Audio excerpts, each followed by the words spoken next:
আসসালামু আলাইকুম প্রিয় দর্শক, বিসমিল্লাহির রহমানির রহিম। ইয়াকা না'বুদু ওয়া ইয়াকা নাস্তাঈন। আল্লাহর নামে শুরু করতেছি এবং একমাত্র আল্লাহর ইবাদত করি এবং তার কাজে সাহায্য চাই। আজকে আমি একটা বিষয় নিয়ে কথা বলবো, একটা টপিক নিয়ে কথা বলবো। আসলে সাম্প্রতিক বিষয় বিবেচনা করলে অনেক কিছুই বলার আছে, কিন্তু তেমন করে আসলে বলা হয় না, বা আসলে মানুষের সচেতন করার লক্ষ্যে কেউই আসলে এইভাবে অগ্রসর হয় না বা আসতে চায় না। তো অনেক চিন্তা করে দেখলাম আসলে মানুষকে কিছু ভালো পরামর্শ যদি জানা থাকে দেওয়াটা উচিত। কারণ একটা নবীজির একটা হাদিসে আছে যে যদি আপনি একটি আয়াত জানেন তা মানুষকে শেখান বা প্রচার করুন। তো আলহামদুলিল্লাহ আমি তেমন নলেজেবল পারসন না, তারপরেও চেষ্টা করতেছি দিনী খেদমতে নিজেকে সামিল করার জন্য। আর যতটুকু পারি আসলে প্রিয় দর্শক চেষ্টা করে যাচ্ছি নিজের মতো করে গোপনে আড়ালে আবডালে ইবাদত করতে। কেননা গোপন ইবাদত আল্লাহর কাছে অনেক বেশি প্রিয়। যদিও বা আপনি প্রকাশ করতে পারেন আপনার ইবাদত গুলা, যখন আপনি দান করবেন, যদি এরকম মনে হয় যে আপনি দান করলে আরো কয়জন দেখে সেখানে দান করবে, তো ওই হিসাবে আপনি দেখাতে পারেন, সমস্যা নাই। কিন্তু সব থেকে উত্তম হচ্ছে আপনি ডান হাতে যদি দান করেন, বাম হাত যেন না জানে। তো এটা হচ্ছে উত্তম পন্থা। তো আমি আজকে মানুষের বা আমাদের মুসলিম সমাজের প্রত্যেকটা মানুষের দৈনন্দিন জীবনে যদি ইসলামিক ভাবে চলতে চায় কতটুকু জানতে হবে বা কি পরিমাণ জানাটা উচিত। আপনি কেন মূর্খ থাকবেন, যেখানে আমার নবীজি বলে গেছেন তালাবুল ইলমি ফারিদাতুন আলা কুল্লি মুসলিম, প্রত্যেকটা মুসলমানের উপর জ্ঞান অর্জন করা ফরজ। তো প্রিয় দর্শক, আপনারা যারা মূর্খ আছেন বা নিরক্ষর বা জ্ঞানপ্রাপ্তদের অন্তর্ভুক্ত হন নাই বা ওই পথে হাঁটছেন না, তারা কি ভাবছেন আল্লাহ এমনি আপনাদের ছেড়ে দিবে? অবশ্যই না, অবশ্যই না। কেননা কোরআন আর হাদিস আমি রিসার্চ করে যা পেয়েছি, প্রত্যেকটা জায়গায় লেখা আছে যে আপনাকে জ্ঞান আহরণ করতে বলা হয়েছে। নবীজির আরেকটা হাদিস যদি বলি তাহলে আমি বলতে পারি যে যে জ্ঞানের রাস্তায় হাঁটে তার জন্য জান্নাত সম্প্রসারিত বা তার দিকে অগ্রসর হয়, তার প্রতি আল্লাহর কল্যাণ বর্ষিত হয়। তো আপনি কি চান না যে জ্ঞান কালেকশন করতে বা জ্ঞান আহরণ করতে? আর সুস্থ জ্ঞান, প্রকৃত জ্ঞান আপনারা আলোকিত করবে। সেজন্য আমাদের উচিত জ্ঞান আহরণ করা। আর আমরা প্রতিনিয়ত যারা মুসলিম হিসাবে নামাজ পড়তেছি, আলহামদুলিল্লাহ, আল্লাহ আসলে ইবাদত করার শক্তি যদি আর রহমত প্রজ্ঞা অনুগ্রহ না করতেন, আমরা কেউ ইবাদত করতে পারতাম না। আপনারা হয়তো জানেন প্রিয় দর্শক, হযরত দাউদ আলাইহিস সালাম এর একটা ঘটনা কোরআন শরীফে বর্ণিত আছে যে উনি একটু কি বলে ইগো টাইপের নিয়ে বা একটু করে বলছিল যে আমার পরিবারের একজন না একজন ইবাদতে সবসময় মশগুল থাকে বা ইবাদত করে। কিন্তু কথাটা হচ্ছে কি, এটা আল্লাহ কিভাবে নিয়েছেন? তো আল্লাহ তাকে শিক্ষা দেওয়ার জন্য, আল্লাহ যেভাবে নিয়েছিলেন শিক্ষা দেওয়ার জন্য তাকে ব্যস্ত রাখলেন কিভাবে, এই কথার পরে দুইটা যুবক তাদের জায়গা জমি বা নিজেদের মধ্যে প্রবলেম ফেস করার ফলে তারা হযরত দাউদ আলাইহিস সালামের দেওয়াল টপকে, তিনি কিন্তু অনেক বড় একজন বাদশা ছিলেন, অনেক বড় বাদশা, দেওয়াল টপকে উনি ওনার রাজ্যে প্রবেশ করেন। ওনারা দুই ভাই, তাদের জমি জমা সংক্রান্ত সমস্যার জন্য। তখন হযরত দাউদ আলাইহিস সালাম তাদের বিচার কার্য পরিচালনা করতে করতে তার যে ইবাদতের সময়টা ছিল, ওনার যে ইবাদতের সময়টা ছিল, তিনি ভুলে গেলেন, ইবাদত করতে পারলেন না।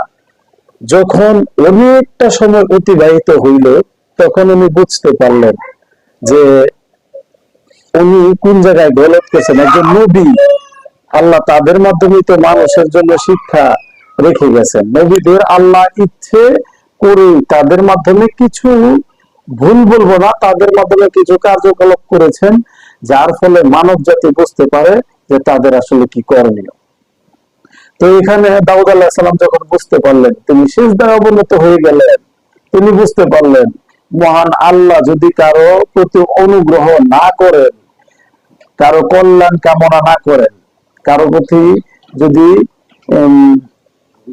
ভালোভাবে তাকে না নেন, তাকে ওই সময় ওই সুযোগটা না দেন, নিজে থেকে আপনি কিছুই করতে পারবেন না।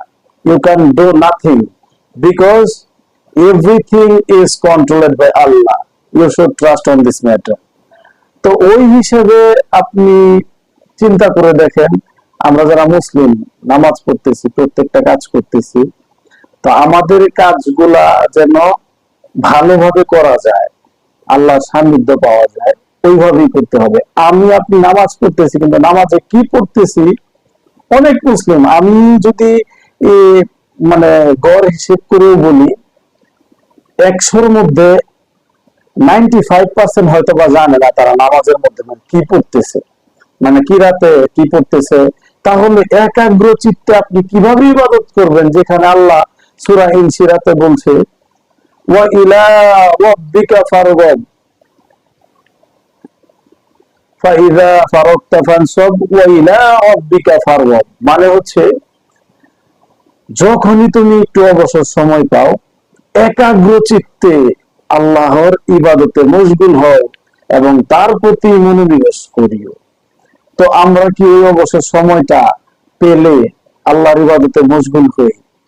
আমরা কিন্তু তা করি না। আমরা কি করি, এই বাসার পাশে চায়ের দোকানে যে আড্ডা দিই, তারপর হচ্ছে বন্ধু বান্ধবের সাথে গেট টুগেদার করি, হ্যাং আউট করি, বিভিন্ন মজা মাস্তিতে মেতে থাকি, মোবাইলে সময় পাস করি, ল্যাপটপে সময় পাস করি, তারপরে হচ্ছে মনে করেন আনুষঙ্গিক বাসার কাজে হেল্প করি। এটা কিন্তু ভালো, করে বাসার কাজে হেল্প করা, কিন্তু আপনার যে অবসর সময়টুকু থাকে, যেই সময়টাতে ইচ্ছে করলে আপনি ইবাদত করতে পারেন, দুনিয়াতে যত কাজকর্ম আছে ওগুলা রেখে আপনি যদি ওই সময়ও মানে এই অবসর সময়টাকে কাজে না লাগান, আপনার আমার প্রত্যেকটা সেকেন্ডের হিসাব আল্লাহ নেবেন।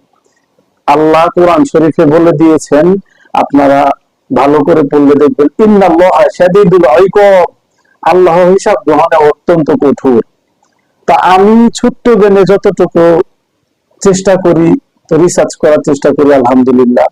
তো এই রিসার্চ করে আমি যা পেলাম, হ্যাঁ, আমাদের উচিত আমরা নামাজে কি পড়তেছি আর আমাদের দৈনন্দিন জীবনে কি দরকার, নামাজের ভিতরে বাহিরে কয়টা ফরজ, ওয়াজিব গুলো কি কি, সুন্নতে মুআক্কাদা কি, তারপর হচ্ছে আমরা কখন কি করব, বাথরুমে ঢুকতে গেলে কি করব, ঘরে প্রথমে ঢুকতে গেলে সালাম দিব, ঘর থেকে বের হলে কি দোয়া, হ্যাঁ, মানুষের বিদায় দেওয়ার সময় কি দোয়া বলতে হবে, তারপর হচ্ছে কোন আশ্চর্য বোধক জিনিস দেখে ও মাই গড বলবো না, ও মাই গড এর জায়গায় instead of oh my god we can say that সুবহানাল্লাহ।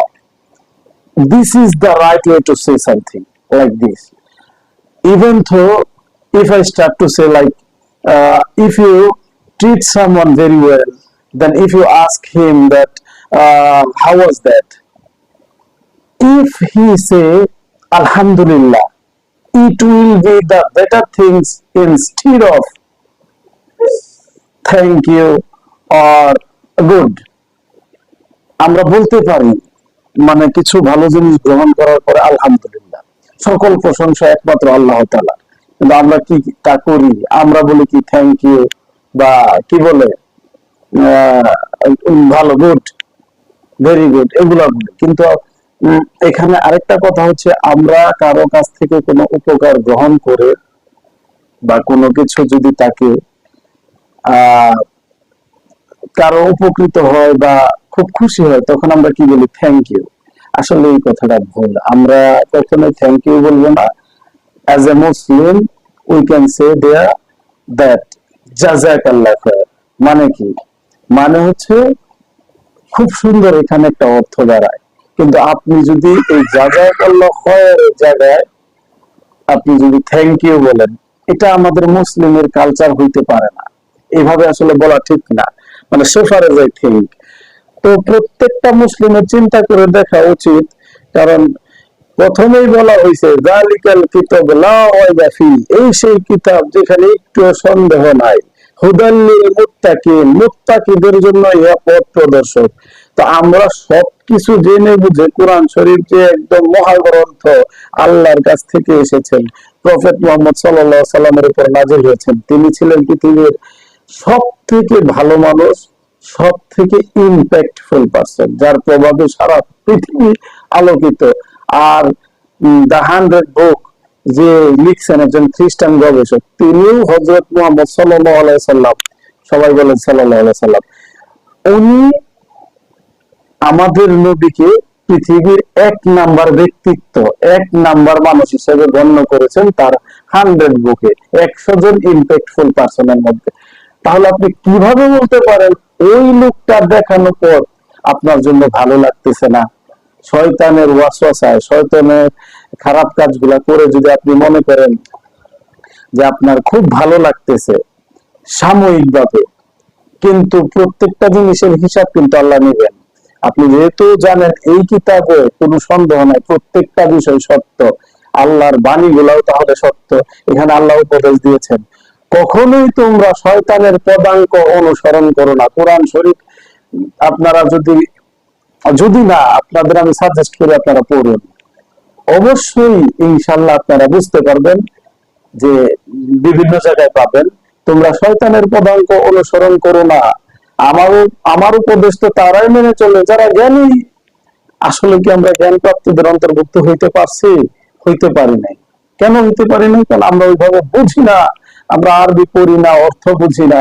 আল্লাহর প্রতি একাগ্রচিত্ত আসবে কিভাবে? তো অনেকগুলো কথা বললাম এখানে, আমি যদি কথা বলতে থাকি অনেক কথা বলতে পারবো। আমি আলহামদুলিল্লাহ অনেকটা আবেগপ্রবণ মানুষ, হয়তো বা একটু পরে আমার চোখ দিয়ে গড়গড় করে পানি পড়তে পারে। তো আলহামদুলিল্লাহ, তো সবসময় চেষ্টা করি মানুষের জন্য কিছু করার জন্য। আর আপনারা যারা মুসলিম হিসাবে আছেন, একজন মুসলিম হিসাবে আপনাদের যে ইম্প্যাক্ট থাকা দরকার সমাজে, নিজের পরিবারে, নিজের জীবনে যে পরিমাণ সুখ এবং স্বাচ্ছন্দ্য আসার দরকার আপনার কর্মের মাধ্যমে। একটা কথায় আছে না, জন্ম হোক যথাযথা, কর্ম হোক ভালো। আমি অন্যান্য ধর্মের ভাইদের কিন্তু খারাপ বলতেছি না, তাদের বলতেছি আমি তাদের সাজেস্ট করবো সব সময় তারা জ্ঞানের পথে হাঁটুক। প্রকৃত জ্ঞান মানুষকে আলোকিত করে, তারা বুঝতে পারবে তারা সৎ পথে আছে নাকি ভুল পথে আছে। পৃথিবীর একমাত্র ধর্ম ইসলাম, যেই ধর্মে প্রত্যেকটা নবীকে আমরা মানি, শ্রদ্ধা করি, ভালোবাসি। এবং খ্রিস্টানরা যাকে জিসাস খ্রিস্ট বলে, আমরা তাদের ঈসা আলাইহিস সালাম বলি। আর আমাদের কোরআনে ভাবেই বর্ণিত হয়েছেন তিনি সম্মানিত একজন নবী, তিনি কখনোই আল্লাহর পুত্র নন, নাউজুবিল্লাহ, যা খ্রিস্টানরা মনে করে। কিন্তু আমরা মুসলিমরা কতই না মনের ভিতরে প্রশান্তি মনে হয়। সবকিছু মিলিয়ে আমার অপিনিয়ন বলে যে পৃথিবীর সবচেয়ে সুন্দর ধর্ম ইসলাম। কেন? কারণ আমরা প্রত্যেকটা ধর্মের অনুসারীদের আহ্বান করি প্রকৃত জ্ঞান আহরণ করতে। তাহলে আপনি প্রকৃত পথ খুঁজে পাবেন, যেখানে আমরা দাউদ আলাইহিস সালামকে মানি, মুসা আলাইহিস সালামকে মানি, ঈসা আলাইহিস সালামকে মানি। কিন্তু অন্যান্য ধর্মের লোকেরা, যেমন ইহুদিরা, এখনো তাদের নবী হিসাবে তারা কিন্তু মানত হযরত মুসা আলাইহিস সালাম।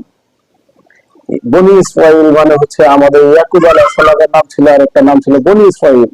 বনি ইসরাইল সম্প্রদায় ছিল তৎকালীন ইয়াকুব আলাইহিস সালামের বংশধর।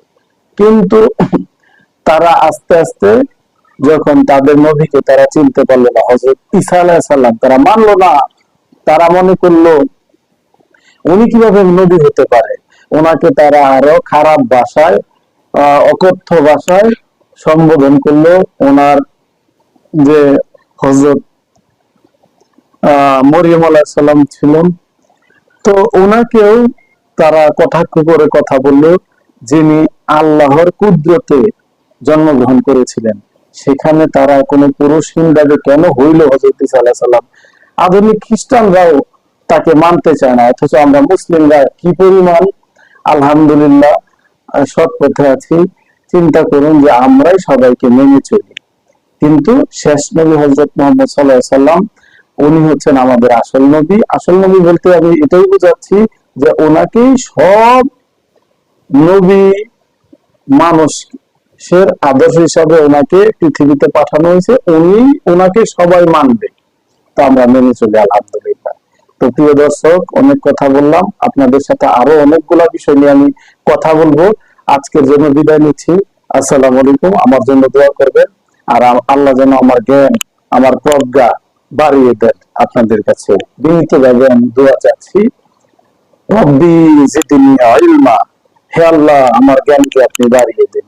আপনারা এরকম অনেক দোয়া আছে, রব্বানা লা তুজিগ কুলুবানা বা'দা ইয হাদাইতানা ওয়া হাব লানা মিন লাদুনকা রাহমা। ইহার অর্থ হচ্ছে, হে আল্লাহ আপনি অন্তর পরিবর্তনকারী, আপনি মহান, আপনি আমার অন্তরটাকে পরিবর্তন করে দিয়েন না, আমার অন্তরটা আপনার দিকে ধাবিত রাখবেন আল্লাহ।